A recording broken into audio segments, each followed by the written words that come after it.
Yang pertama adalah krisis moneter. Krisis moneter adalah keadaan keuangan suatu negara dalam kurun waktu tertentu yang ditandai dengan merosotnya nilai tukar uang suatu negara terhadap mata uang negara lainnya. Krisis moneter yang melanda Thailand pada awal Juli 1997 merupakan permulaan peristiwa yang mengguncang nilai tukar mata uang negara-negara di Asia seperti Malaysia, Filipina, dan Indonesia. Sejak berdirinya Orde Baru tahun 1966 sampai 1998, terjadi krisis rupiah pada pertengahan tahun 1997 yang berkembang menjadi suatu krisis ekonomi yang besar. Krisis pada tahun ini jauh lebih parah dan kompleks dibandingkan dengan krisis-krisis sebelumnya yang pernah dialami oleh Indonesia. Presiden Soeharto meminta bantuan dari International Monetary Fund pada Oktober 1997 dengan syarat pemerintah Indonesia menghentikan subsidi dan penutupan 16 bank swasta. Namun, usaha ini tidak menyelesaikan masalah yang dihadapi. Upaya pemerintah untuk menguatkan nilai tukar rupiah melalui Bank Indonesia dengan melakukan intervensi pasar tidak mampu membendung nilai tukar rupiah yang terus merosot. Kondisi ini berdampak pada jatuhnya bursa saham Jakarta. Bangkrutnya perusahaan-perusahaan besar di Indonesia menyebabkan terjadinya pemutusan hubungan kerja secara besar-besaran. Kondisi ini membuat Presiden Soeharto menerima proposal reformasi IMF pada tanggal 15 Januari 1998 dengan ditandatanganinya nota kesepakatan antara Presiden Soeharto dan Direktur Pelaksana IMF. Namun, kemudian Presiden Soeharto menyatakan bahwa paket IMF yang ditandatanganinya membawa Indonesia pada sistem ekonomi liberal. Yang kedua adalah krisis politik. Krisis politik yang terjadi pada tahun 1998 merupakan puncak dari berbagai kebijakan politik pemerintahan Orde Baru. Berbagai kebijakan politik yang dikeluarkan pemerintahan Orde Baru selalu dengan alasan dalam rangka pelaksanaan demokrasi Pancasila. Namun yang sebenarnya terjadi adalah dalam rangka mempertahankan kekuasaan Presiden Soeharto. Artinya, demokrasi yang dilaksanakan pemerintahan Orde Baru bukan demokrasi yang semestinya, melainkan demokrasi rekayasa. Dengan demikian, yang terjadi bukan demokrasi yang berarti dari, oleh, dan untuk rakyat, melainkan demokrasi yang berarti dari, oleh, dan untuk penguasa. Pada masa Orde Baru, kehidupan politik sangat represif, yaitu adanya tekanan yang kuat dari pemerintahan terhadap pihak oposisi atau orang-orang yang berpikir kritis. Yang kedua adalah krisis hukum. Rekayasa-rekayasa yang dibangun pemerintahan Orde Baru tidak terbatas pada bidang politik. Dalam bidang hukum pun, pemerintahan melakukan intervensi. Artinya, kekuasaan peradilan harus dilakukan untuk melayani kepentingan para penguasa, dan bukan untuk melayani masyarakat dengan penuh keadilan. Bahkan hukum sering dijadikan alat pembenaran para penguasa. Kenyataan itu bertentangan dengan ketentuan pasal 24 Undang-Undang Dasar 1945 yang menyatakan bahwa kehakiman memiliki kekuasaan yang merdeka dan terlepas dari kekuasaan pemerintahan eksekutif. Dan yang terakhir adalah krisis kepercayaan. Krisis multidimensional yang melanda bangsa Indonesia telah mengurangi kepercayaan masyarakat terhadap kepemimpinan Presiden Soeharto. Ketidakmampuan pemerintah dalam membangun kehidupan politik yang demokratis, menegakkan pelaksanaan hukum dan sistem peradilan, dan pelaksanaan pembangunan ekonomi yang berpihak kepada rakyat banyak telah melahirkan krisis kepercayaan. Agenda reformasi yang menjadi tuntutan seperti adili Soeharto dan kroni-kroninya, laksanakan amandemen UUD 1945, hapuskan dui fungsi ABRI, laksanakan otoda seluas-luasnya, tegakkan supremasi hukum, dan ciptakan pemerintah yang bersih dari KKN.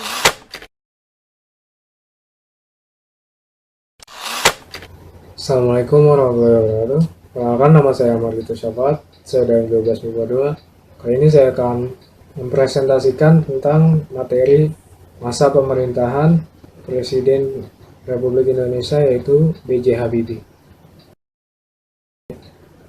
Masa pemerintahan B.J. Habibie yaitu dimulai dari tanggal 21 Mei 1998 sampai 20 Oktober 1999. Nama lengkap B.J. Habibie sendiri yaitu Bacharuddin Yusuf Habibie. Lahir di Parepare, Sulawesi, tanggal 25 Juni tahun 1936. Nama orang tua yang pertama itu ayah Alwi Abdul Jalil Habibie dan nama ibu R.A. Tuti Marini Puspowardojo. B.J. Habibie merupakan anak keempat dari 8 bersaudara. Riwayat pendidikan, B.J. Habibie bersekolah di SMA Government Middlebury School, lalu melanjutkan kuliah di Universitas Indonesia, sekarang ITB, tahun 1954. Memiliki gelar diploma dari Technische Hochschule di Jerman tahun 1960. Lalu memiliki gelar doktor dari Technische Hochschule dan di Jerman juga pada tahun 1965. Lalu menjadi profesor kehormatan atau guru besar di Institut Teknologi Bandung tahun 1967.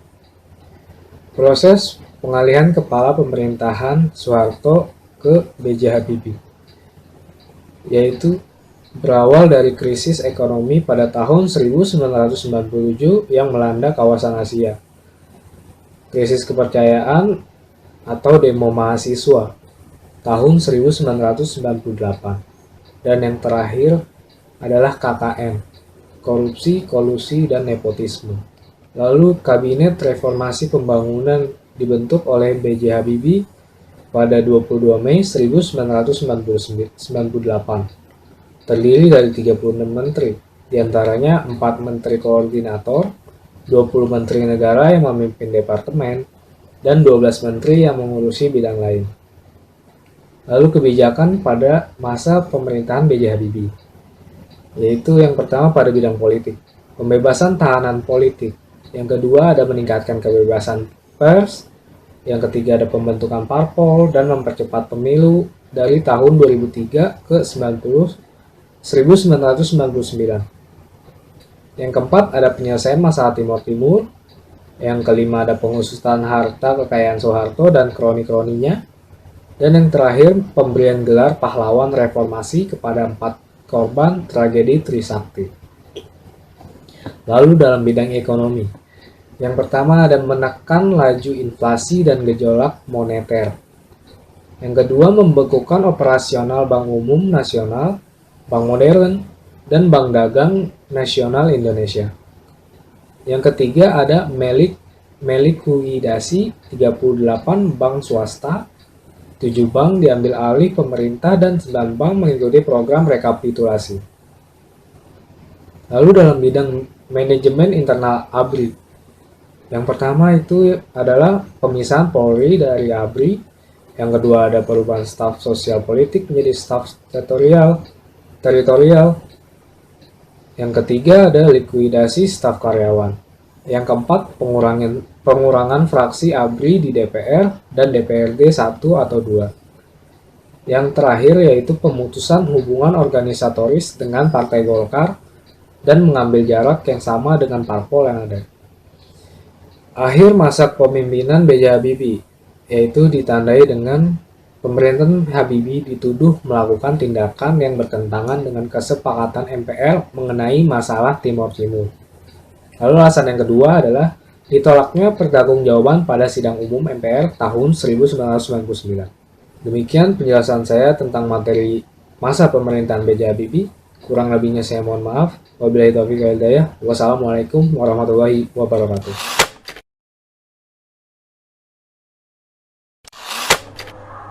B.J. Habibie membentuk Kabinet Reformasi Pembangunan terdiri atas 36 menteri, 4 menteri sebagai koordinator negara, 20 menteri sebagai departemen negara, 12 menteri yang memimpin tugas-tugas tertentu.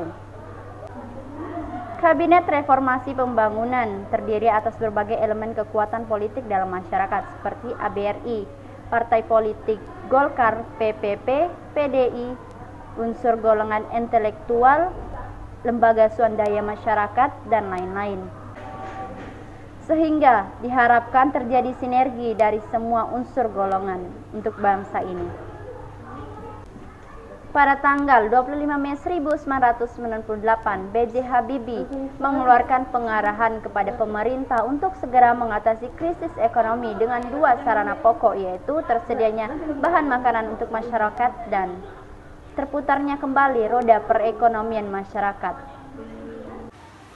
Pada sidang Kabinet Reformasi pertama tersebut, B.J. Habibie juga memerintahkan untuk departemen-departemen yang terkait untuk segera mengambil langkah untuk mengatasi krisis tersebut, baik di bidang politik, ekonomi, dan hukum, termasuk juga dalam rancangan undang-undang pemilu untuk segera diperbaiki.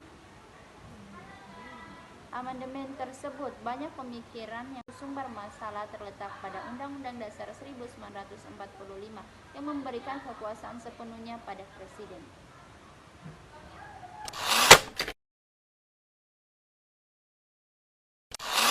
Sidang Istimewa MPR 1998. Di tengah maraknya gelombang demonstrasi mahasiswa dan desakan kaum intelektual terhadap legitimasi pemerintahan Habibie, pada 10-13 November 1998 MPR mengadakan sidang istimewa untuk menetapkan langkah pemerintah dalam melaksanakan reformasi di segala bidang.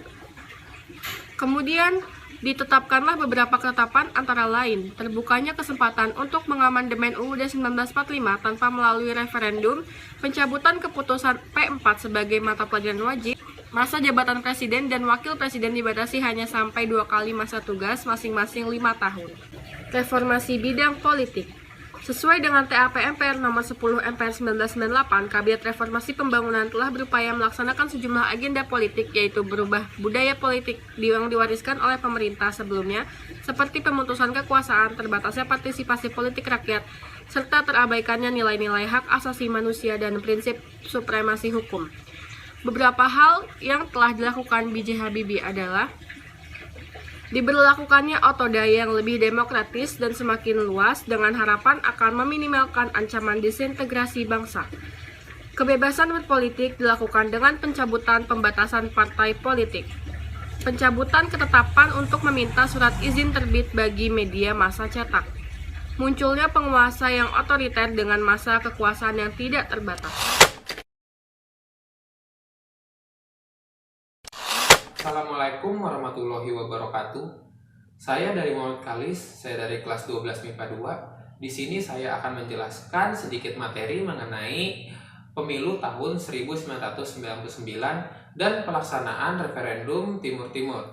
Pelaksanaan pemilu 1999 adalah hasil yang dicapai Habibie pada masa kepresidenannya.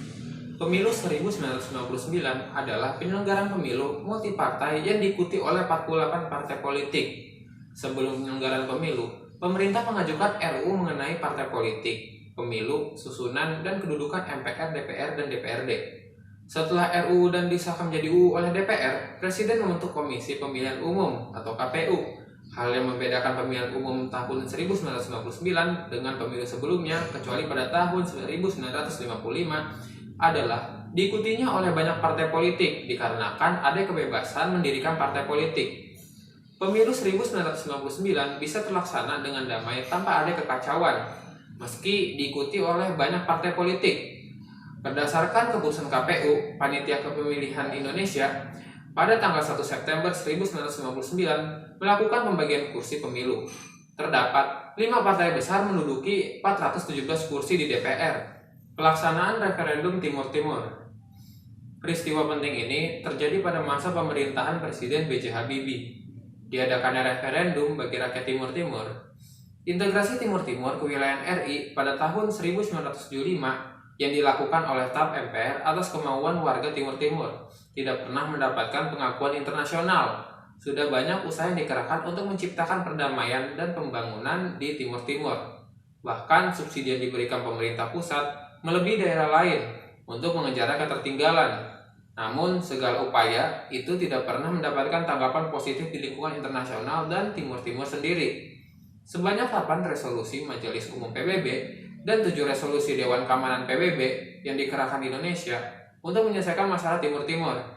Dalam perundingan Tripati, Indonesia menawarkan perluasan otonom bagi Timur Timur. Tetapi pihak-pihak yang tidak menyetujui integrasi tetap menginginkan dilakukannya referendum untuk membuktikan Timur Timur memilih otonom atau kemerdekaan. Rakyat Timur Timur melakukan jajak pendapat yang hasilnya diumumkan PBB pada tanggal 4 September 1999 adalah 78,5% menolak dan sisanya menerima. Setelah jajak pendapat ini, banyak bentuk kekerasan, sehingga Indonesia menyetujui percepatan pengiriman pasukan multinasional di Timur Timur. Sesuai yang terkandung dalam UUD 45 bahwa kemerdekaan adalah hak segala bangsa, Presiden Habibie mengharapkan MPR berkenan membahas hasil jajak pendapat tersebut dan menetapkan dengan pengakuan terhadap keputusan rakyat Timur Timur. Sesuai dengan perjanjian New York, Timur Timur memisahkan diri dari RI secara baik, terhormat, dan damai. Untuk menunjukkan Indonesia bagian dari masyarakat internasional yang bertanggung jawab, demokratis, dan menjunjung tinggi hak asasi manusia. Mungkin sekian bisa saya dapat sampaikan, kurang lebihnya mohon maaf. Wassalamualaikum warahmatullahi wabarakatuh. Bismillahirrahmanirrahim. Assalamualaikum warahmatullahi wabarakatuh. Kenalkan, nama saya Baramudin Pratama dari kelas 12 MIPA 2. Di sini saya akan mempresentasikan tentang reformasi bidang ekonomi. Sesuai dengan TAP MPR tentang pokok-pokok reformasi yang menetapkan dua arah kebijakan pokok di bidang ekonomi, yaitu penanggulangan krisis ekonomi dengan sasaran terkendalinya nilai rupiah dan tersedianya kebutuhan bahan pokok dan obat-obatan dengan harga yang sangat terjangkau, serta berputarnya roda perekonomian nasional dan pelaksanaan reformasi ekonomi. Kebijakan ekonomi Presiden B.J. Habibie dilakukan dengan mengikuti saran-saran dan moneter internasional yang dimodifikasi dengan mempertimbangkan kondisi perekonomian Indonesia yang semakin memburuk, dan reformasi ekonomi mempunyai 3 tujuan utama, yaitu yang pertama, ada menginstruksi dan memperkuat sektor keuangan dan perbankan. Yang kedua, yaitu memperkuat basis sektor real ekonomi. Dan yang ketiga, menyediakan jaringan pengaman sosial bagi mereka yang paling menderita akibat krisis. Secara perlahan, Presiden Habibie berhasil membawa perekonomian melangkah ke arah yang lebih baik dibandingkan dengan keadaan ekonomi dari Soeharto kepada Habibie. Pemerintah Habibie berhasil menurunkan laju inflasi dan distribusi kebutuhan pokok mulai kembali berjalan dengan penguatan secara simultan hingga menyentuh $6.700.000 pada bulan Juli 1999, padahal pada bulan yang sama tahun sebelumnya masih sekitar $15.000. Meski saat naiknya eskalasi politik menjelang sidang umum MPR, rupiah sedikit melemah mencapai $8 juta. Kemudian, yaitu reformasi di bidang hukum. Sesuai TAP MPR nomor 9 MPR tahun 1998, reformasi di bidang hukum diarahkan untuk menanggulangi krisis dan melaksanakan agenda reformasi di bidang hukum yang sekaligus dimaksudkan untuk menunjang upaya reformasi di bidang ekonomi, politik, dan sosial budaya. Keberhasilan menyelesaikan 68 produk perundang-undangan dalam waktu yang relatif singkat, yaitu hanya dalam waktu 16 bulan. Setiap bulan rata-rata yang dihasilkan sebanyak 4,2 undang-undang, yang jauh melebihi angka produktivitas legislatif selama masa Orde Baru yang hanya mencatat sebanyak 4,07 undang-undang per tahun atau 0,34 per bulan. Untuk meningkatkan kinerja aparatur penegak hukum, organisasi kepolisian telah dikembangkan keberadaannya sehingga terpisah dari Organisasi Tentara Nasional Indonesia atau TNI. Dengan demikian, fungsi kepolisian segera dapat terkait dalam kerangka sistem penegakan hukum. Tekad untuk mengadakan reformasi menyeluruh dalam kehidupan nasional telah berulang kali ditegaskan oleh B.J. Habibie bahwa Undang-Undang Dasar 1945 sebagai hukum dasar tertinggi negara yang selama ini seakan-akan disatukan haruslah telah kembali untuk disempurnakan sesuai dengan kebutuhan zaman. Penyempurnaan Undang-Undang Dasar dipandang penting untuk menjamin pemerintahan di masa-masa yang akan datang. Semakin mengembangkan sesuai dengan semangat demokrasi dan tuntutan ke arah perwujudan masyarakat madani yang dicita-citakan. Untuk itu, pada era pemerintahan B.J. Habibie, ketetapan MPR nomor 11 tahun 1978 mengenai keharusan dilakukannya referendum terlebih dahulu sebelum diberlakukan amandemen terhadap Undang-Undang Dasar dicabut. Pada tanggal 1 sampai 21 Oktober 1999 diadakan sidang umum MPR hasil pemilu 1999 tanggal 1 Oktober 1999 700 anggota DPR dan MPR periode 1999 sampai 2004 dilantik lewat mekanisme voting. Amin Rais dan Partai Amanat Nasional pun terpilih sebagai Ketua MPR dan Akbar Tanjung dari Partai Golkar terpilih sebagai Ketua DPR. Sekian presentasi dari saya, kurang lebihnya mohon maaf. Wabillahi taufiq wal hidayah. Wassalamualaikum warahmatullahi wabarakatuh.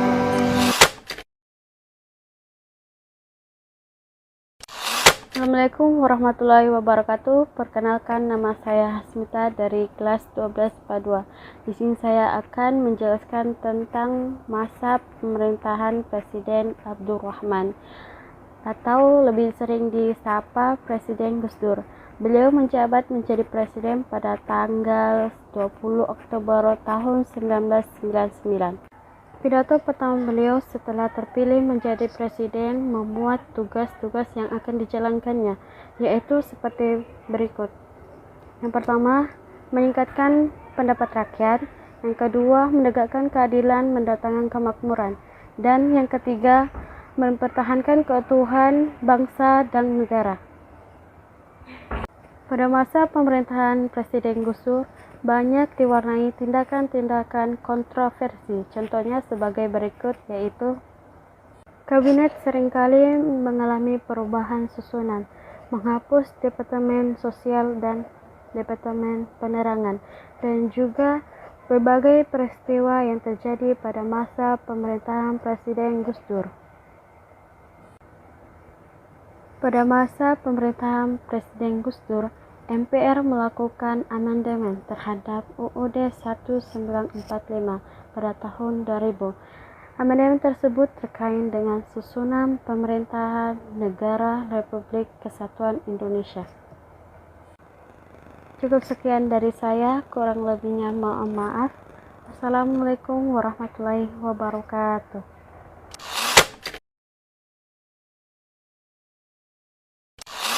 Assalamualaikum warahmatullahi wabarakatuh. Saya Heksa Pramuditya dari kelas 12 IPA 2. Di sini saya akan membuat video praktikum sejarah Indonesia, yaitu menjelaskan materi yang berjudul Reformasi Bidang Hukum dan Pemerintahan.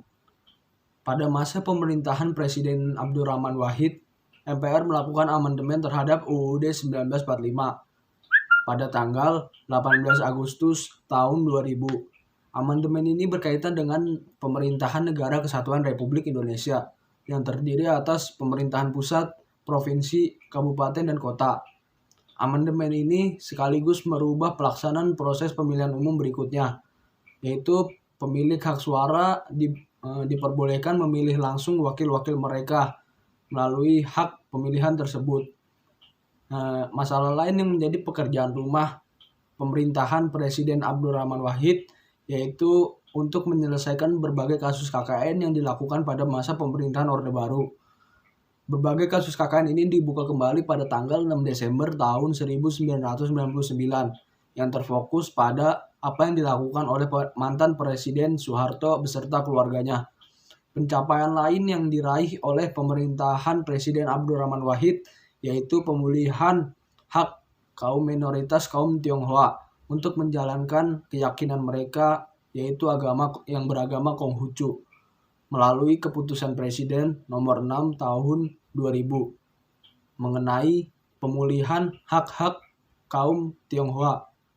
Oke, sekian dari saya, Heksa Pramuditya, kurang lebihnya mohon maaf. Assalamualaikum warahmatullahi wabarakatuh.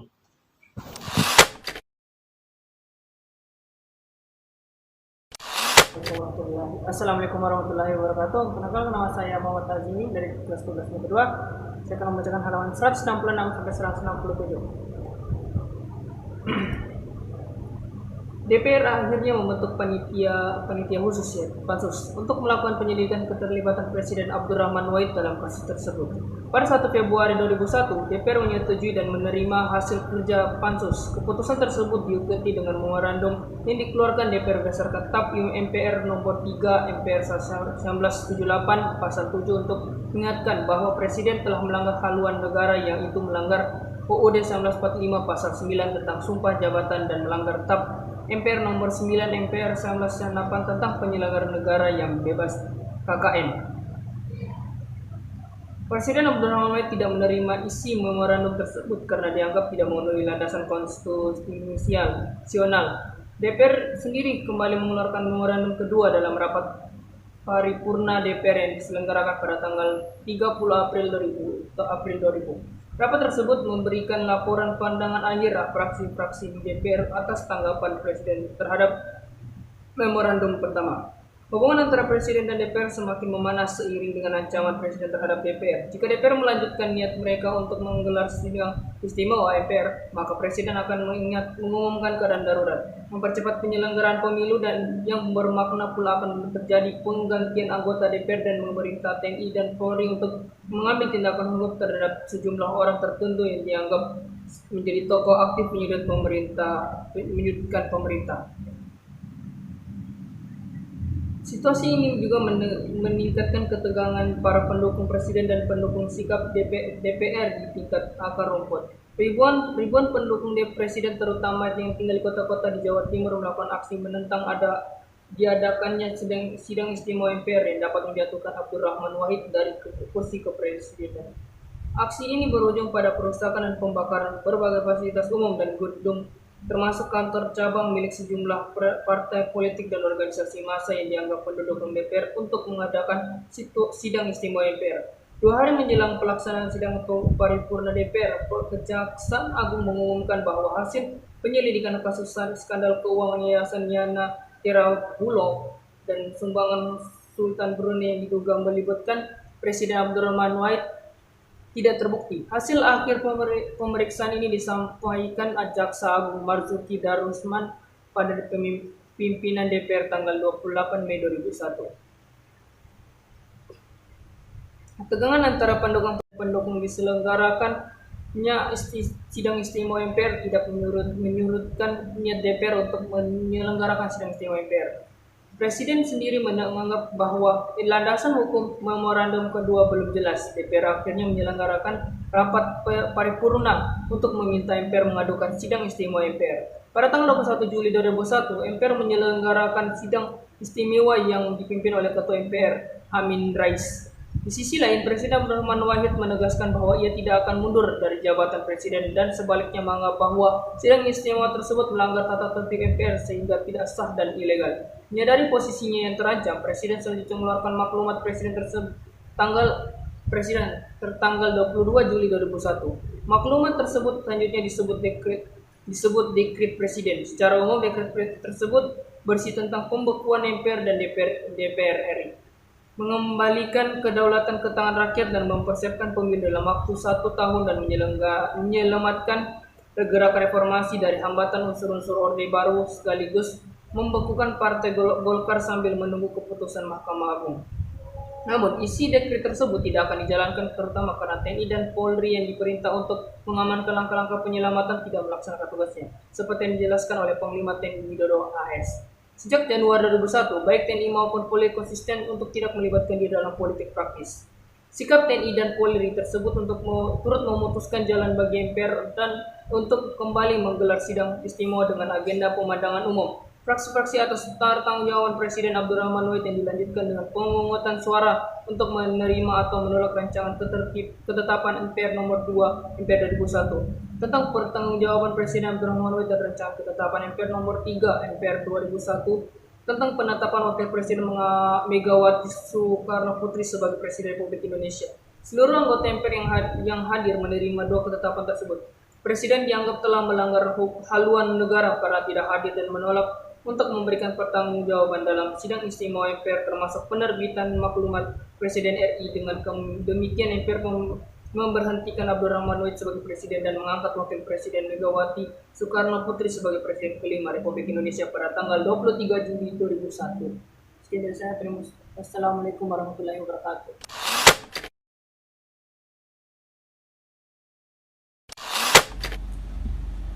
Presiden Megawati Soekarno Putri mengawali tugasnya sebagai Presiden kelima Republik Indonesia dengan membentuk Kabinet Gotong Royong. Kabinet ini memiliki 5 agenda utama, yaitu membuktikan sikap tegas pemerintah dalam menghapus KKN, menyusun langkah untuk menyelamatkan rakyat dari krisis yang berkepanjangan, meneruskan pembangunan politik, mempertahankan supremasi hukum, dan menciptakan situasi sosial kultural yang kondusif untuk memajukan kehidupan masyarakat sipil. Menciptakan kesejahteraan dan rasa aman masyarakat dengan meningkatkan keamanan dan hak asasi manusia. Masyarakat sipil. Menciptakan kesejahteraan dan rasa aman masyarakat dengan meningkatkan keamanan dan hak asasi manusia. Tugas Presiden Megawati di awal pemerintahannya, terutama upaya untuk memberantas KKN terbilang berat karena selain banyaknya kasus-kasus KKN masa Orde Baru yang belum tuntas, kasus KKN pada masa pemerintahan Presiden Abdurrahman Wahid menambah beban pemerintahan baru tersebut. Untuk menyelesaikannya, berbagai kasus KKN, pemerintah Presiden Megawati membentuk Komisi Tindak Pidana Korupsi setelah keluarnya UU RI nomor 28 tahun 1999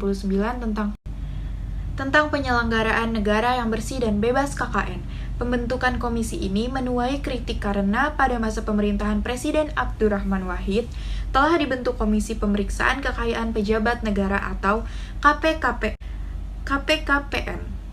Dari sisi kemiripan tugas, keberadaan dua komisi tersebut terkesan tumpang tindih. Dalam perjalanan pemerintahan Megawati, kedua komisi tersebut tidak berjalan maksimal karena hingga akhir pemerintahan Presiden Megawati, berbagai kasus KKN yang ada belum dapat diselesaikan.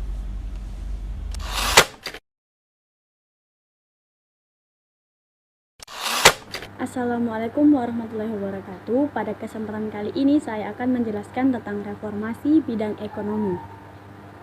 Sebelum Megawati menjabat sebagai Presiden RI, terdapat krisis di bidang ekonomi yang melanda Indonesia pada masa pemerintahan sebelum Megawati. Oleh karena itu, Megawati mewarisi berbagai persoalan ekonomi yang harus dituntaskan untuk memulihkan situasi ekonomi guna memperbaiki kehidupan rakyat. Pada masa pemerintahan Megawati, MPR berhasil mengeluarkan TAP MPR RI nomor 4 MPR sama 99 tentang garis-garis besar haluan negara. Minimnya kontroversi selama masa pemerintahan Megawati berdampak positif pada sektor ekonomi.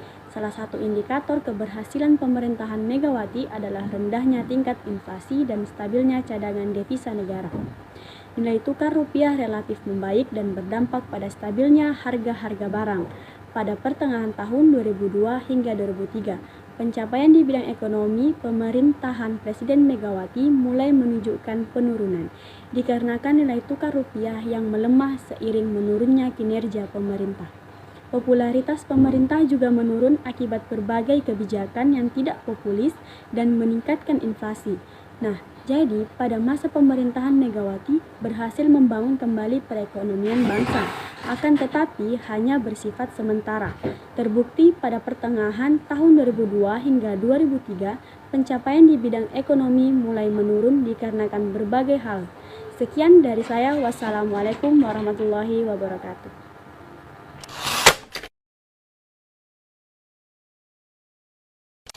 Pembangunan dan tidak adilnya pembagian hasil sumber daya alam antara pemerintahan pusat dan daerah menjadi masalah yang berujung pada keinginan untuk melepaskan diri dari negara kesatuan Republik Indonesia. Dua provinsi yang rentan untuk melepaskan diri adalah Provinsi Nanggireo, Aceh, Darussalam atau bisa disebut NAD, dan Papua. Kebijakan represif yang diterapkan pemerintahan Orde Baru di kedua provinsi tersebut menjadi alat propaganda efektif bagi kelompok-kelompok yang ingin memisahkan diri. Berdasarkan Undang-Undang Nomor 1B 2001 dan Undang-Undang Nomor 21 2001, baik Provinsi NAD dan Papua akan menerima 70% dari hasil pertambangan dan minyak bumi dan gas alam. upaya Presiden Megawati untuk memperbaiki hubungan pemerintahan pusat dan rakyat Provinsi NAD juga dilakukan dengan melakukan kunjungan kerja ke Banda Aceh pada tanggal 18 September 2021. Presiden mensosialisasikan Undang-Undang 18 tahun 2001 tentang otonomi khusus Provinsi NAD. Presiden Megawati juga menandatangani presentasi perubahan status Universitas Malikussaleh menjadi Universitas Negeri. Sengketa status pulau Kesipadan dan Bikitan dengan pemerintahan Malaysia tidak dapat diselesaikan melalui perundingan bilateral antara pemerintahan Indonesia dan Malaysia. Kedua negara sepakat untuk membawa kasus ini ke Mahkamah Internasional di Den Haag. Namun, Mahkamah Internasional pada akhirnya memutuskan bahwa kedua pulau tersebut merupakan bagian dari Malaysia. Sekian dari saya. Wassalamualaikum warahmatullahi wabarakatuh. Assalamualaikum warahmatullahi wabarakatuh.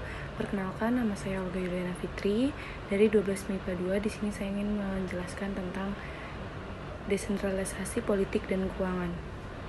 Desentralisasi adalah sebuah bentuk dari melakukan penyerahan wewenang yang berasal dari tingkat pemerintahan yang lebih tinggi untuk dilakukan penurunan kepada pemerintahan yang dimana lebih tinggi. Desentralisasi ada beberapa macam, seperti bentuk desentralisasi politik dan administrasi. Desentralisasi politik adalah sebuah bentuk dari pelimpahan akan kekuasaan yang berasal dari kewenangan ke sebuah bidang politik. Dalam hal ini, pemerintahan pusat akan diberikan kepada pemerintah yang lebih rendah seperti daerah. Desentralisasi administratif adalah sebuah bentuk yang pelimpahan akan kekuasaan yang berasal dari wewenang yang berada di bidang administrasi pemerintahan. Dalam hal ini, pemerintahan pusat hanyalah akan melakukan pelimpahan dari aktivitas administrasinya tanpa haruslah melakukan pemberian wewenang.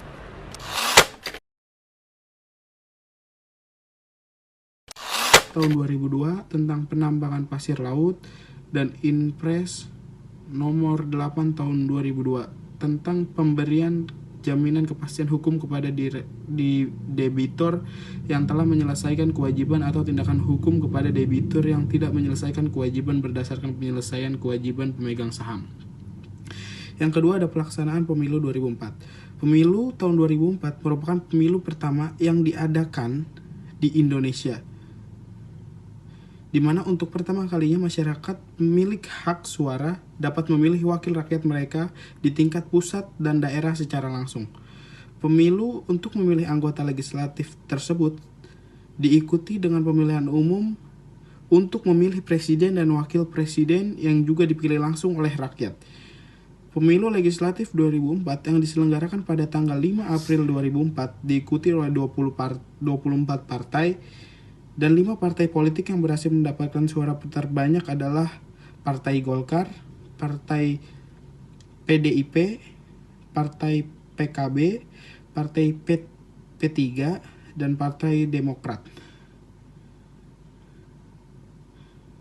Dari Partai Golkar ada Haji Wiranto dan Insinyur Haji Salahuddin. Dari PDIP ada Megawati Soekarno Putri dan K. Ahmad Hashim Muzadi.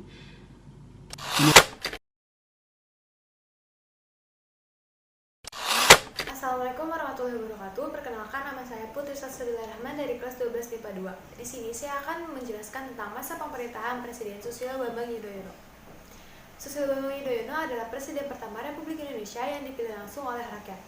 Susilo Bambang Yudhoyono dan juga Yusuf Kala dilantik oleh MPR sebagai Presiden dan Wakil Presiden Republik Indonesia yang ke-6 pada tanggal 20 Oktober tahun 2004. Mahasiswa Universitas Udayana Bali meminta agar para presiden terpilih segera merealisasikan janji-janji mereka yang mereka katakan saat kampanye. Tidak lama setelah itu, Presiden Susilo Bambang Yudhoyono membuat kabinet pemerintahannya dengan nama Kabinet Indonesia Bersatu. Sejak masa awal pemerintahannya, Presiden Susilo Bambang Yudhoyono memfokuskannya untuk menyelesaikan permasalahan di bidang kemiskinan, pengangguran, dan juga pemberantasan KKN. Program pengentasan kemiskinan berkaitan langsung dengan pemerataan, pengurangan kesenjangan, serta pembangunan di daerah-daerah yang masih tertinggal. Salah satu program pengentasan kemiskinan adalah BLT atau Bantuan Langsung Tunai. Pada tahun 2006, BLT dianggarkan sebesar 18,8 triliun untuk 19,1 juta rumah tangga. Namun pada tahun 2007, BLT dilakukan secara bersyarat untuk 500.000 rumah tangga miskin di 7 provinsi, 51 kabupaten, dan juga 348 kecamatan. Bantuan langsung tunai pada tahun 2007 per rumah tangganya sebesar 1.390.000.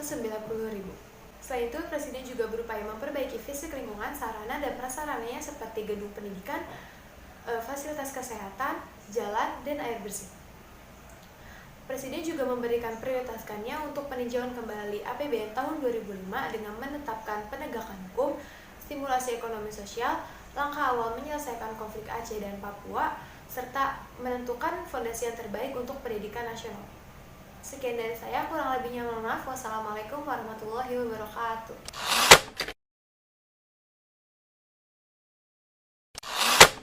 Assalamualaikum warahmatullahi wabarakatuh.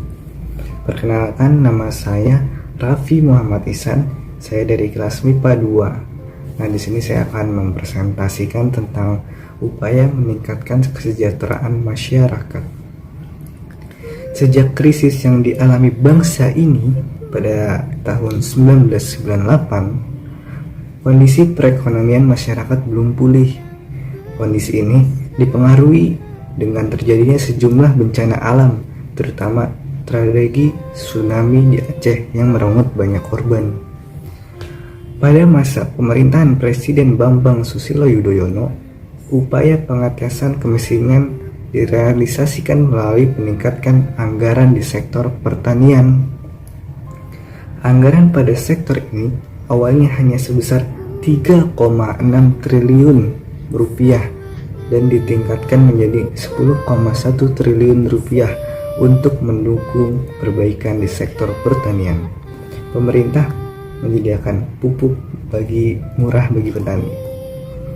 Selain di bidang ketahanan dan pangan, Presiden Susilo Bambang Yudhoyono juga berupaya memperbaiki sektor pendidikan dengan cara meningkatkan anggaran pendidikan yang semula berjumlah 21,49 triliun pada tahun 2004 menjadi 50 triliun pada tahun 2007. Nah, di bidang kesehatan, pemerintah memberikan bantuan kesehatan gratis untuk berobat ke puskesmas dan rumah sakit melalui pemberian asuransi kesehatan masyarakat miskin dan beberapa kali menurunkan harga obat generik. Pemerintahan pada zaman Presiden Susilo Bambang Yudhoyono juga memberikan dampak besar pada permasalahan kesejahteraan rakyat lainnya seperti sektor perumahan, pembangunan usaha kecil, meningkatkan kesejahteraan PNS termasuk prajurit TNI dan Polri, dan juga kesejahteraan buruh. Di bidang hukum, upaya pemerintahan untuk melanjutkan program pemberantas korupsi dan penegakan supremasi hukum juga mendapat perhatian pemerintah. Sekian, kurang lebihnya mohon maaf.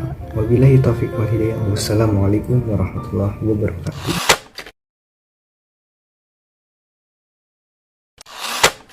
Pemerintahan yang solid menjadi salah satu faktor penting dalam keberhasilan program pemerintahan. Seperti halnya pada pemerintahan era reformasi sebelumnya, pembentukan kabinet pemerintahan merupakan hasil dari koalisi partai-partai yang mendukung salah satu calon pasangan pada saat pemilu presiden. Pada masa pemerintahan Presiden Susilo Bambang Yudhoyono, terdapat salah satu upaya untuk menjaga kesolidan koalisi, yaitu dengan pembentukan sekretariat gabungan atau Setgab antara Partai Demokrat dengan partai politik lainnya yang mendukung Presiden Susilo Bambang Yudhoyono. Pembentukan Setgab ini bertujuan untuk menyatukan visi dan misi pembangunan agar arah koalisi berjalan sesuai dengan kesepakatan bersama.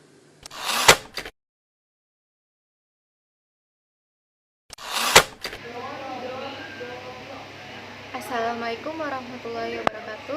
Saya Reski Ayu Alia, kelas 12 MIPA 2. Di sini saya akan menjelaskan upaya untuk menyelesaikan konflik dalam negeri, halaman 179. Selain berupaya untuk menjaga kedaulatan wilayah dari ancaman luar, Upaya internal yang dilakukan pemerintah untuk menjaga kedaulatan wilayah adalah mencegah terjadinya disintegrasi di wilayah konflik. Kendati telah dilakukan pendekatan baru melalui dialog pada masa pemerintahan Presiden B.J. Habibie, termasuk dengan mencabut status DOM yang diterapkan pada pemerintah Orde Baru. Pada masa pemerintah Presiden Susilo Bambang, pemerintah berupaya untuk lebih mengefektifkan forum-forum dialog. Tujuan dari kesepakatan tersebut adalah menghentikan segala bentuk pertempuran sekaligus menjadi kerangka dasar dalam upaya negosiasi damai di antara semua pihak di Aceh. Selain berupaya menyelesaikan konflik Aceh, melalui perundingan Presiden Susilo Bambang juga melakukan pendekatan langsung dengan masyarakat Aceh. Selain konflik di Aceh, konflik lain yang berpotensi menjadi konflik berskala luas adalah konflik bernuansa agama di Poso. Salah satu kebijakan Presiden untuk menyelesaikan konflik Poso adalah dengan mengeluarkan Instruksi Presiden Nomor 14 Tahun 2005. Presiden menginstruksikan 1. Melaksanakan percepatan penanganan masalah Poso melalui langkah-langkah komprehensif, terpadu, dan terkoordinasi. 2. Menindak secara tegas setiap kasus kriminal, korupsi, dan teror, serta mengungkapkan jaringannya. 3. Upaya penanganan masalah Poso dilakukan dengan tetap memperhatikan Deklarasi Malino 20 Desember 2001. Selain konflik di Aceh dan Poso, konflik lain yang mendapat perhatian serius pemerintahan adalah konflik di Papua. Seperti halnya konflik di Aceh, upaya untuk menyelesaikan konflik di Papua juga mengedepankan aspek dialog akan upaya meningkatkan kesejahteraan masyarakat.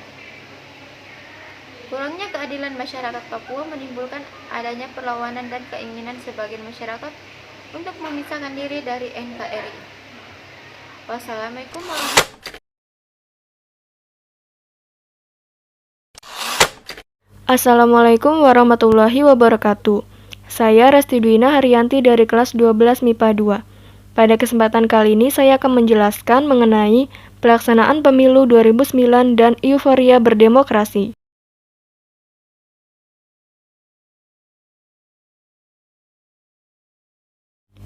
Pertama, pelaksanaan pemilu 2009. Sejak era reformasi dimulai, Susilo Bambang Yudhoyono merupakan Presiden Indonesia pertama yang mampu menyelesaikan masa kepresidenannya selama 5 tahun. Di mana pada tahun 2009 Presiden Susilo Bambang Yudhoyono kembali maju sebagai calon presiden tahun 2009. Yang melatar belakangi adanya pemilu 2009 ini karena berawal sejak tahun 2004. Indonesia memiliki sistem baru dalam pemilihan presiden.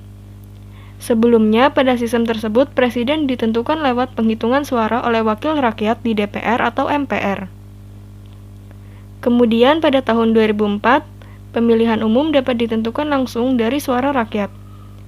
Pada pemilihan umum 2009 juga dilaksanakan untuk memilih secara langsung presiden serta wakil presiden Republik Indonesia untuk periode 2009 sampai 2014.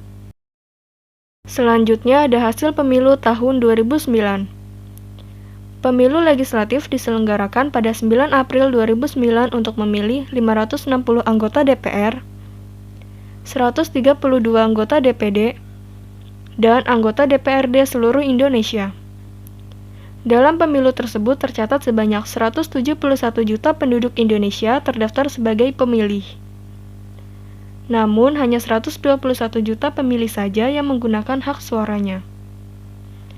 Hasil yang diperoleh pada pemilu legislatif, pertama Demokrat, yaitu 20,85% suara, kedua Golkar, yaitu 14,45% suara, ketiga PDIP, yaitu 14,03% suara, keempat PKS, yaitu 7,88% suara, kelima PAN, yaitu 6,01% suara.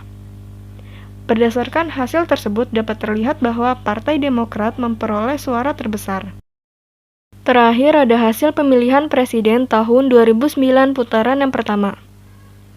Pemilihan presiden dan wakil presiden dilangsungkan pada 8 Juli 2009. Pada Sabtu, 25 Juli 2009, KPU menetapkan hasil rekapitulasi perolehan suara nasional Pilpres 2009. Hasil yang diperoleh pada Pilpres tersebut yaitu: pertama, Susilo Bambang Yudhoyono dengan Budiono yaitu 60,80%. Kedua, Megawati dengan Prabowo yaitu 26,79%.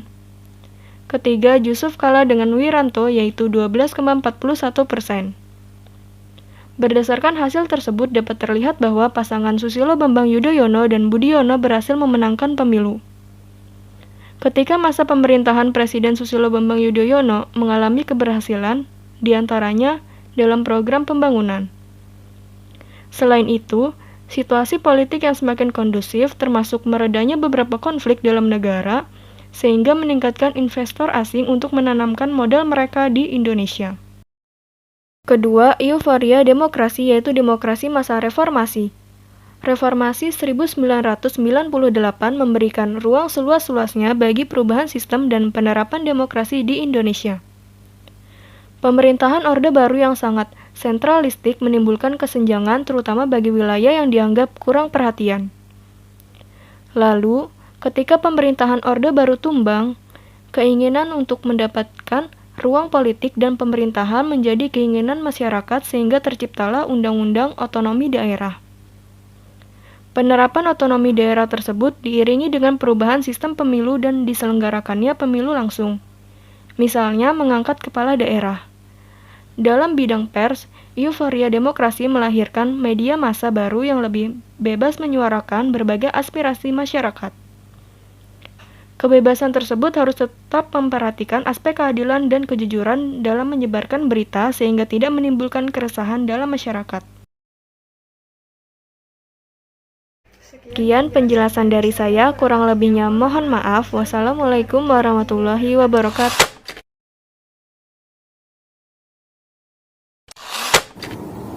Assalamualaikum warahmatullahi wabarakatuh. Perkenalkan, nama saya Ricky dari kelas 12 IPA 2. Pada video kali ini saya akan menjelaskan tentang perkembangan iptek di Indonesia. Kemajuan suatu bangsa dapat dilihat dari perkembangan ilmu pengetahuan dan teknologi di negara tersebut. Indonesia telah berupaya mengembangkan ilmu pengetahuan dan teknologi. Hal tersebut dapat dilihat dari beberapa kebijakan dan pendirian lembaga-lembaga riset. Bahkan ilmu pengetahuan dan teknologi sudah dikembangkan sejak masa kolonial pada abad ke-16. Jacob Bottinus telah mempelajari flora dan fauna di Indonesia dengan karyanya yang berjudul Herbarium Abonese. Pada abad ke-16, pemerintah Hindia mendirikan lembaga ilmu pengetahuan yaitu Batavias Genootschap van Wetenskappen. Pada tahun 1817, Reinhard mendirikan kebun raya Indonesia yang berada di Bogor. Pada 1928, pemerintah Hindia Belanda membentuk organisasi penyelidik ilmu pengetahuan alam yang beroperasi sampai 1956. Setelah masa kemerdekaan, pemerintah mendirikan beberapa lembaga riset ilmu pengetahuan, antara lain pada tahun 1956 melalui UU nomor 6 tahun 1956, pemerintah Indonesia mendirikan Majelis Ilmu Pengetahuan Indonesia atau MIPI. Kemudian, pada tahun 1962, membentuk Departemen Urusan Riset Nasional atau DURENAS, yang pada tahun 1966 dirubah namanya menjadi Lembaga Riset Nasional atau Lemernas. Namun, pada tahun 1967, Lumernas dan MIPI dibubarkan dan diganti Lembaga Ilmu Pengetahuan Indonesia atau LIPI berdasarkan MPRS nomor 18-B-1967. Selain lembaga-lembaga tersebut, masih ada lembaga lain seperti LAPAN, Batan, Bukustral, BPPT, dan lain-lain. Sejarah perkembangan teknologi di Indonesia dibagi menjadi dua dekade.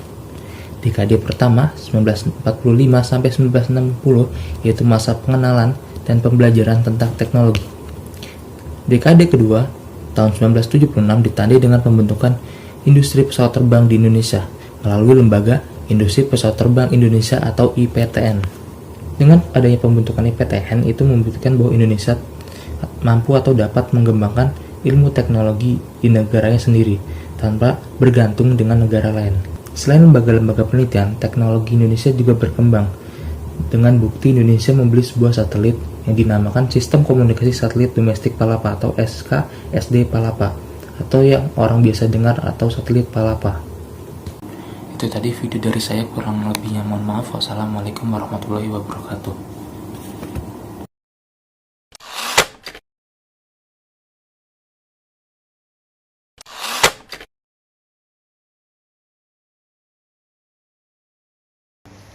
Assalamualaikum warahmatullahi wabarakatuh.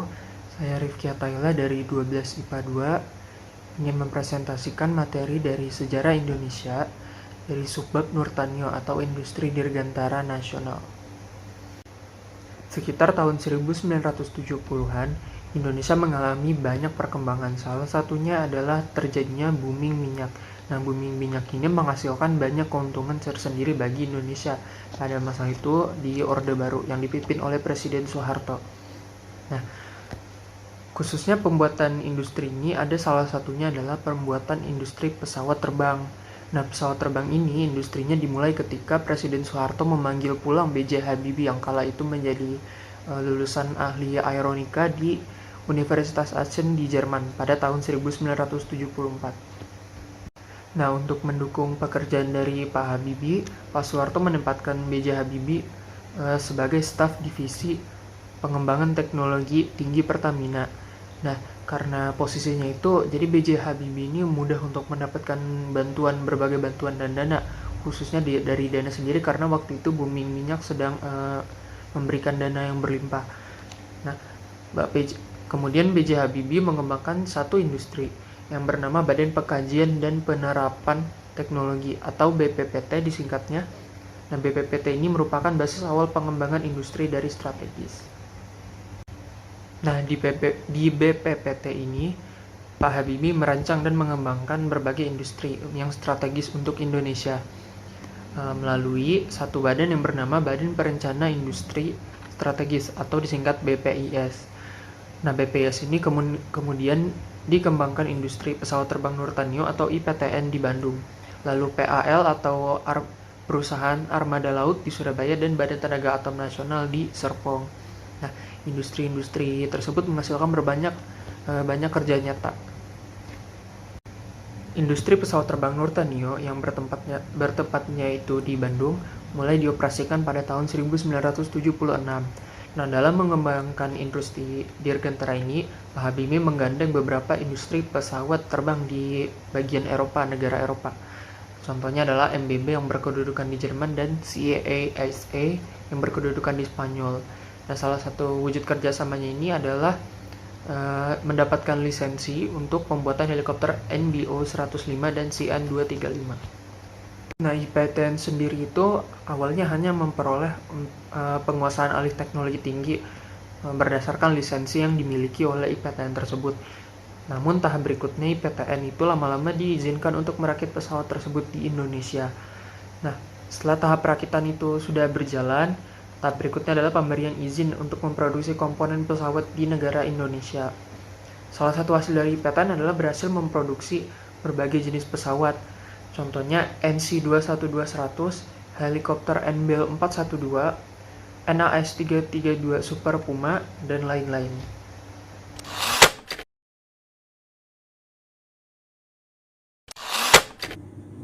Assalamualaikum warahmatullahi wabarakatuh. Nama saya Rizal bin Arif dari kelas 12 MIPA 2. Di sini saya akan melakukan praktek sejarah Indonesia. Pada perkembangan teknologi komunikasi di Indonesia tidak bisa lepas dari kebijakan komunikasi yang dikembangkan oleh pemerintah Orde Baru pada tahun 1976, tepatnya 16 Agustus. Merupakan awal revolusi teknologi komunikasi di Indonesia. Ketika Orde Baru mengembangkan sistem teknologi komunikasi berbasis satelit untuk menghubungkan komunikasi di wilayah luas yaitu Indonesia. Indonesia merupakan salah satu yang mengembangkan satelit secara mandiri untuk komunikasi lokal maupun nasional dan juga internasional. Sistem komunikasi satelit yang dikembangkan oleh pemerintah Indonesia dikenal dengan sebutan SKSD, Palapa. Penamaan Palapa diambil dari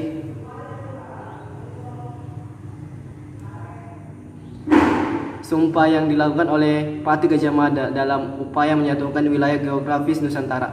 Satelit inilah yang digunakan Orde Baru dalam menyatukan wilayah Nusantara melalui komunikasi dan informasi. Pemanfaatan satelit ini mampu mengubah hubungan komunikasi di wilayah Indonesia dan juga wilayah regional Asia Tenggara. Di Indonesia sendiri, komunikasi telepon, telegram, atau telex semakin lancar. Daya jangkau siaran TVRI dan RRI mampu menjangkau seluruh wilayah Indonesia. Perkembangan SKSD Palapa generasi awal dalam pengoperasian didukung dengan pembangunan 40 stasiun komunikasi di bumi yang tersebar di 26 provinsi di Indonesia dan 14 tempat-tempat strategis lainnya. Hal ini yang menghubungkan komunikasi antar wilayah di Indonesia. Masalah ya? Ulang.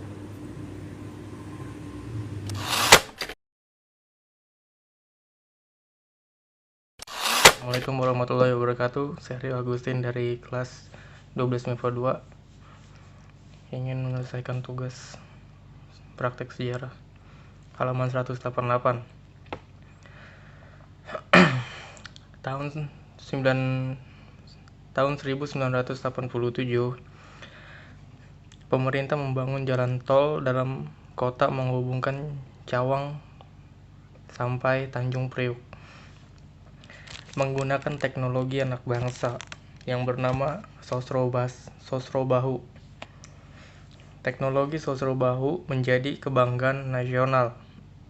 Berkat teknologi ini, dibangunlah jalan-jalan tol mau di Indonesia maupun di luar negeri. Negara yang memakai teknologi Sosrobahu buatan anak bangsa ini tak lain dan tak bukan Amerika Serikat, Malaysia, Filipina, Thailand, Singapura, serta Korea. Sekian dari saya. Wassalamualaikum warahmatullahi wabarakatuh.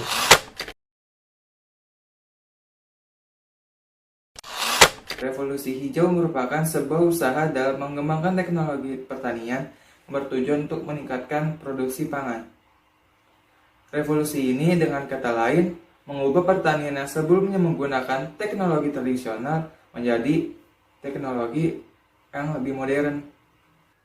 Kebijakan ini berlaku secara nasional dan intens, baru bisa dilakukan pada masa Orde Baru. Ide modernisasi pertanian pertama kali dikembangkan pada tahun 1960 oleh mahasiswa Fakultas Pertanian Universitas Indonesia dalam sebuah kegiatan yang dinamakan demonstrasi massal atau yang dikenal dengan Demans. Demans merupakan usaha untuk memaksimalkan hasil pertanian agar bisa mendapatkan keuntungan yang tinggi dengan cara menerapkan prinsip-prinsip pertanian modern di kelompok petani tradisional. Demans pada saat itu menerapkan penggunaan varietas bibit unggul, pupuk kimia, pestisida, perbaikan tata cara bertanam, dan penyediaan sarana irigasi yang baik. Kegiatan ini kemudian berkembang dan dikenal dengan nama Panca Usaha Tani. Pemerintah Orde Baru kemudian pada tahun 1964 memformulasikan program tersebut menjadi Program Pembangunan Pertanian dengan nama Bimbingan Massal atau BIMAS. Lalu apa sajakah aktivitas yang dilakukan pemerintah dalam program BIMAS?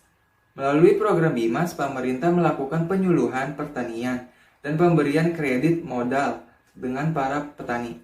Program BIMAS ini tidak menyasar petani sebagai individu, tetapi lebih ditujukan ke kelompok tani. Kelompok tani ini menjadi objek penyuluhan pertanian mengenai bagaimana cara bertani yang modern dan pemberian subsidi. Jadi, sekelompok petani tersebut dilatih untuk bertani secara modern, mereka juga diberi modal dan subsidi untuk melakukan kegiatan bertani mereka.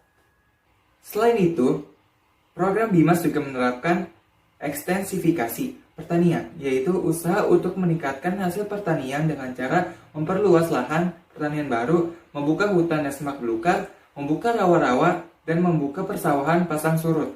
Pada masa itu, ekstensifikasi dilakukan di luar Pulau Jawa, khususnya di beberapa daerah tujuan transmigrasi seperti Sumatera, Kalimantan, dan Irian Jaya.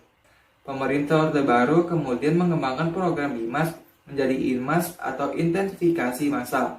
Program ini dilaksanakan pada tahun 1960. Format program ini sebenarnya hampir sama dengan BIMAS. Pemerintah Orde Baru kemudian mengembangkan program BIMAS menjadi INMAS atau intensifikasi massal. Program ini dilaksanakan pada tahun 1969. Format program ini sebenarnya hampir sama dengan BIMAS. Yang berbeda adalah INMAS memiliki target pengoptimalan produktivitas lahan dan kualitas pertanian, terutama padi. Pemerintah pada saat itu juga memberikan subsidi varietas bibit unggul, pupuk, pestisida, dan teknologi pertanian lainnya. Program INMAS merupakan sistem intensifikasi pertanian, yaitu pengolahan lahan pertanian dengan sebaik-baiknya, terutama di lahan pertanian yang sangat sempit. Program ini dilakukan melalui Panca Usaha Tani dan dilakukan dengan program Sabta Usaha Tani, yaitu dengan melakukan pengolahan tanah yang baik, pengairan yang teratur, pemilihan bibit unggul, pemupukan, pemberantasan hama dan penyakit tanaman, serta pengolahan pasca panen. Ini sebenarnya hampir sama dengan BIMAS. Pemerintah Orde Baru kemudian mengembangkan program BIMAS menjadi INMAS atau intensifikasi massal. Program ini dilaksanakan pada tahun 1969. Format program ini sebenarnya hampir sama dengan BIMAS. Yang berbeda adalah INMAS memiliki target pengoptimalan produktivitas lahan dan kualitas pertanian, terutama padi. Pemerintah pada saat itu juga memberikan subsidi varietas bibit unggul, pupuk, pestisida, dan teknologi pertanian lainnya. Program INMAS merupakan sistem intensifikasi pertanian, yaitu pengolahan lahan pertanian dengan sebaik-baiknya, terutama di lahan pertanian yang sangat sempit.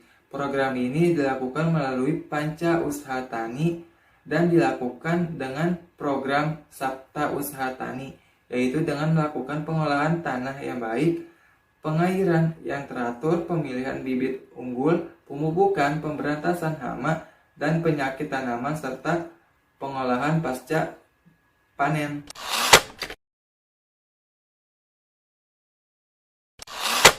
Di sini saya ingin menjelaskan mengenai upaya meningkatkan hasil pertanian. Dalam meningkatkan upaya hasil pertanian, pemerintah melakukan penataan khusus program INMAS menjadi intensifikasi khusus atau INSUS. INMAS titik tekannya pada penerapan panca usaha tani, sedangkan INSUS menekan pada peningkatan hasil dari setiap tani yang penekanannya pada perkembangan teknologi pertanian. Walaupun program INSUS mampu meningkatkan hasil yang cukup signifikan, pemerintah terus berusaha meningkatkan hasil pertanian dengan mengubah program INSUS menjadi Supra INSUS. Program ini mengembangkan teknologi pertanian yang sudah ada dengan menggunakan zat perangsang tumbuhan yang bertujuan meningkatkan hasil padi di setiap hektar sawahnya dan juga memfasilitasi kerjasama antar kelompok tani. Penerapan bibit unggul yang ditopang teknologi hasil pertanian mampu meningkatkan jumlah hasil panen secara signifikan. Keberhasilan ini ditopang oleh pengolahan lahan pasca panen yang menggunakan teknologi modern sehingga membutuhkan waktu yang lebih sedikit dibandingkan pengelolaan konvensional. Kemudian, penggunaan pestisida dalam pemberantasan hama mampu menurunkan jumlah hama pengganggu. Penggunaan pupuk kimia dan pestisida mendorong peningkatan produktivitas lahan semakin tinggi, sehingga hasil panen pun bertambah di setiap hektarnya. Penggunaan teknologi dalam pengolahan pasca panen, terutama mesin pengolah gabah, membuat gabah semakin cepat diolah menjadi beras.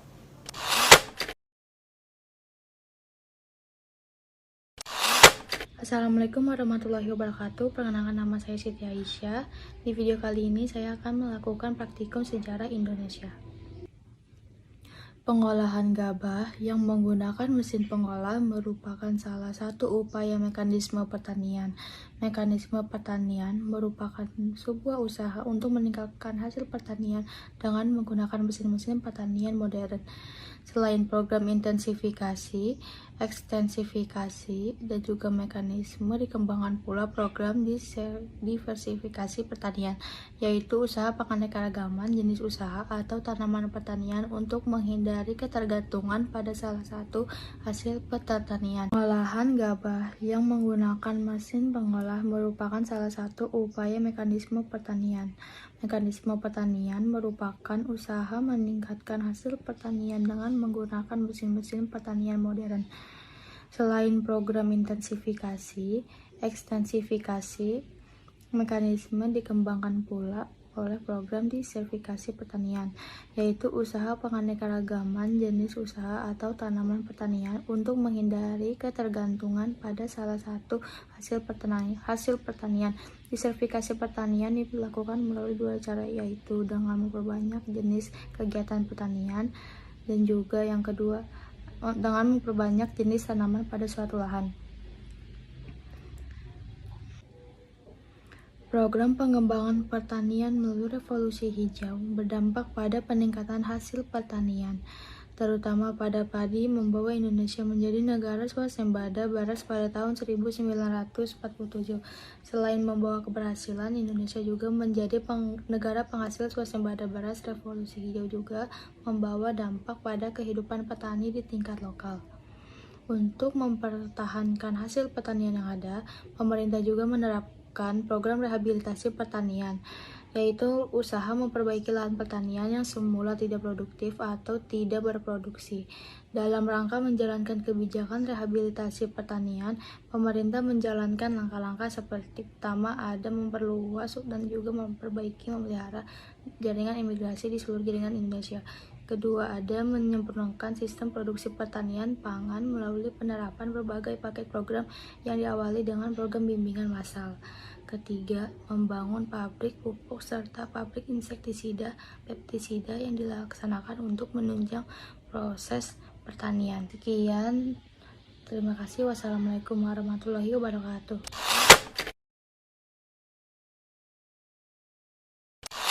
Dampak perkembangan teknologi. Perkembangan teknologi yang mendukung dan menopang aktivitas manusia juga memberikan dampak kepada penggunanya, baik sisi positif maupun negatif. Dampak positif teknologi terhadap masyarakat, pengguna aktif teknologi misalnya teknologi komunikasi seperti media komunikasi, sosial, dan situs-situs. Seiring berkembangnya teknologi, di Indonesia terasa komunikasi menjadi lebih mudah. Lanjut ke sisi negatifnya. Kemajuan teknologi terkadang membuat orang menjadi malas untuk berkomunikasi secara langsung, dan sedangkan orang-orang itu lebih memilih berinteraksi melalui handphonenya dibanding berinteraksi dengan orang-orang yang ada di sekitarnya. Nah, contohnya seseorang anak dalam keluarga lebih memilih berchatting dengan teman melalui HP daripada berbicara atau berinteraksi langsung bersama keluarganya. Terkadang juga disebabkan teknologi ini membuat seseorang menjadi kurang peka dengan ekspresi saat berkomunikasi dengan lawan bicara. Saat kita terlalu sibuk dengan handphone kita, tanpa kita sadari kita telah membuang waktu untuk di kehidupan yang nyata atau kehidupan sebenar kita. Dari awalnya, fungsi handphone atau telepon genggam hanyalah untuk mengirimkan pesan atau menelepon seseorang. Sekarang berkembang lebih jauh menjadi laptop. Saat kita terlalu sibuk dengan handphone kita, tanpa kita sadari kita telah membuang waktu untuk di kehidupan yang nyata atau kehidupan sebenar kita. Dari awalnya, fungsi handphone atau telepon genggam hanyalah untuk mengirimkan pesan atau menelepon seseorang. Sekarang berkembang lebih jauh menjadi laptop yang dapat dibawa kemana saja. Dari dampak negatif yang ditimbulkan, perkembangan teknologi ini adalah terciptanya sifat dan sikap ketergantungan kepada teknologi yang semakin canggih. Tentunya kemajuan teknologi menyebabkan perubahan besar pada kehidupan umat manusia dengan segala peradaban. Saat ini di Indonesia dapat kita saksikan begitu besar pengaruh kemajuan teknologi terhadap nilai-nilai kebudayaan yang dianut oleh masyarakat. Kaum remajalah yang rentan terkena pengaruh atau dampak negatif dari teknologi komunikasi ini. Nah, jika tidak diperhatikan, lama-kelamaan canggihnya teknologi menyebabkan semakin punahnya kebudayaan yang ada di Indonesia. Pada hakikatnya, kemajuan teknologi dan pengaruhnya dalam kehidupan adalah hal yang tidak dapat kita hindari. Tetapi, kita dapat melakukan tindakan yang bijaksana terhadap diri kita sendiri, keluarga, dan orang-orang yang ada di sekitar kita.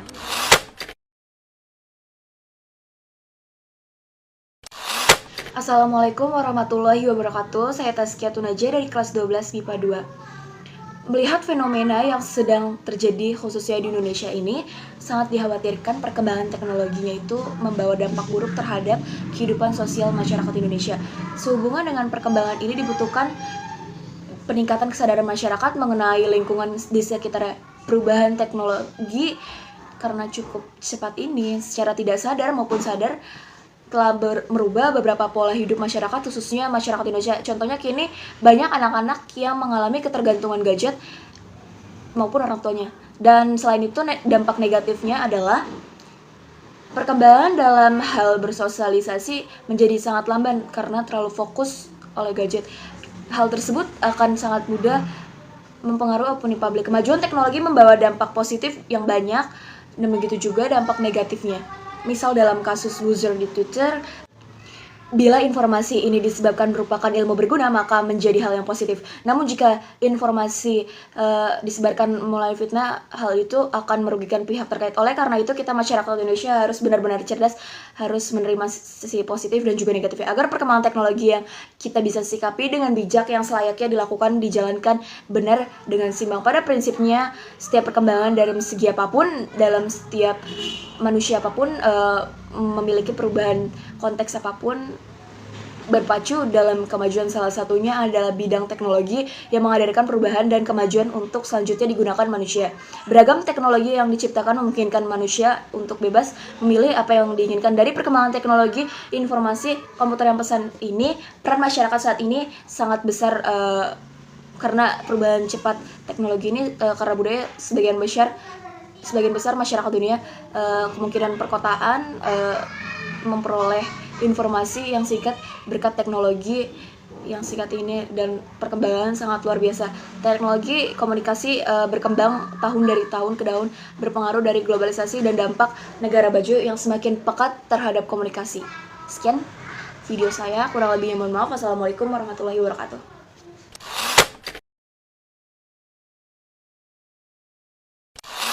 Assalamualaikum warahmatullahi wabarakatuh. Nama saya Fanya Nirmala dari kelas 12 MIPA 2. Di sini saya akan menjelaskan tentang dampak perkembangan teknologi. Teknologi komunikasi semakin berkembang dari tahun ke tahun. Perkembangan ini dikarenakan adanya pengaruh globalisasi dan dampak dari beberapa negara maju yang terus peka terhadap teknologi komunikasi. Berkat semakin berkembangnya ilmu pengetahuan dan teknologi, manusia dapat menciptakan alat-alat pintar yang dapat membantu kegiatan mereka sehari-hari. Hal ini memungkinkan manusia dapat melakukan aktivitasnya secara efektif dan efisien. Adanya teknologi baru dapat menciptakan kebudayaan yang baru pada masyarakat sekitar. Hal ini dikarenakan banyaknya informasi yang masuk ke dalam kehidupan masyarakat, di mana bisa saja hal tersebut mempengaruhi tergesernya nilai-nilai budaya yang ada di Indonesia. Ilmu pengetahuan dan teknologi sangat besar pengaruhnya dalam kehidupan berbudaya. Namun, iptek dalam kehidupan berbudaya memiliki dampak positif dan dampak negatif. Dampak negatif dari perkembangan teknologi informasi yaitu terciptanya sikap dan sifat ketergantungan manusia terhadap teknologi yang semakin canggih, sehingga banyak orang yang melupakan nilai-nilai kebudayaan yang ada di Indonesia. Satu contohnya yaitu anak-anak di zaman sekarang lebih memilih memainkan gadget atau handphone mereka dibandingkan bermain di luar bersama teman-temannya bermain permainan tradisional. Dampak positif yang dapat kita ambil dari perkembangan teknologi informasi yaitu kita dapat mengetahui berbagai kejadian yang ada di luar negeri berkat teknologi informasi yang semakin maju atau adanya pengaruh globalisasi. Tentunya kemajuan teknologi ini dapat menyebabkan perubahan yang sangat besar terhadap umat manusia dalam segi aspek peradaban dan kebudayaan. Saat ini di Indonesia dapat kita saksikan bahwa kemajuan teknologi besar pengaruhnya terhadap budaya yang ada di Indonesia. Bahkan masyarakat pun banyak yang menganut budaya luar dibandingkan budaya Indonesia, baik di perkotaan maupun di perdesaan. Cukup sekian dari saya. Jika ada kata-kata yang kurang berkenan di hati, mohon dimaafkan. Wabillahi taufiq walhidayah. Wassalamualaikum warahmatullahi wabarakatuh.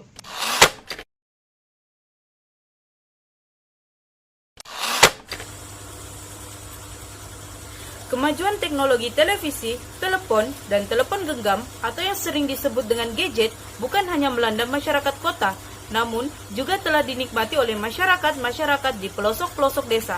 Akibatnya, Segala informasi, baik yang bernilai positif maupun negatif, dapat dengan mudah diakses oleh masyarakat. Dan diakui atau tidak, perlahan-lahan mulai mengubah pola hidup dan pola pemikiran masyarakat, khususnya masyarakat perdesaan dengan segala image yang menjadi ciri khas mereka. Situasi ini telah memengaruhi gaya hidup dan pola pikir masyarakat, terutama di kalangan remaja. Kaum remaja yang paling rentan terkena pengaruh atau dampak negatif dari teknologi komunikasi. Jika dulu, para siswa bersekolah dengan hanya membawa buku-buku pelajaran ataupun alat tulis, kini para siswa berangkat sekolah dengan peralatan gadget yang wajib mereka bawa. Apakah mereka benar-benar membutuhkan gadget sebagai alat komunikasi atau tidak? Yang jelas, bagi remaja, kadang merupakan sarana gaul yang mutlak mereka miliki. Dari perkembangan teknologi informasi, saat ini sesungguhnya sangatlah berpengaruh terhadap kebudayaan di Indonesia. Bahkan, lebih banyak dampak negatif yang ditimbulkan. Jika kesadaran manusia akan kebudayaan Indonesia sudah tidak ada, maka lama-kelamaan semakin canggihnya teknologi mengakibatkan semakin punahnya kebudayaan di Indonesia. Karena itu, alangkah baiknya kita tidak terlalu kecanduan terhadap teknologi yang semakin canggih. Dan gunakanlah teknologi tersebut dengan kebutuhannya saja, dan kesadaran akan budaya yang ada sangatlah diperlukan agar kebudayaan di Indonesia bisa tetap dilestarikan dan tidak hilang begitu saja. Pada hakikatnya, kemajuan teknologi dan pengaruhnya dalam kehidupan adalah hal yang tak dapat kita hindari.